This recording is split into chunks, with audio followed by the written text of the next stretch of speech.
कोयना धरणात येणारी जी आवक होती ती वाढली आहे। आज गुरुवार 3 जुलै 2025 कोयना धरणाचे सकाळचे अपडेट आलेले आहेत। ते अपडेट पाहण्याआधी आपण जर आपल्या हक्काच्या हॅलो बळीराजा या चॅनलला सबस्क्राइब केला नसाल तर लगेच सबस्क्राइब करा, जेणेकरून आमचे अपडेट तुम्हाला लवकरात लवकर मिळतील। मागील 24 तासात कोयना परिसरात 900 मिलीमीटर, नवजामध्ये 73 मिलीमीटर तर महाबळेश्वरमध्ये 124 मिलीमीटर पावसाची नोंद झाली आहे। आज सकाळच्या अपडेटनुसार कोयना धरणाचा एकूण पाणीसाठा हा 58.81 टीएमसी इतका झाला आहे। तर सध्या कोयना धरणात 33,266 क्युसेकने आवक जमा होत आहे।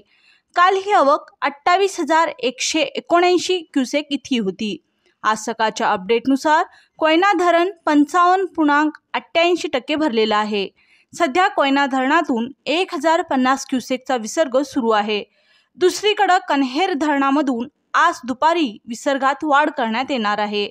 दुपारी 2700 क्युसेकनं पाणी सोडलं जाणार आहे।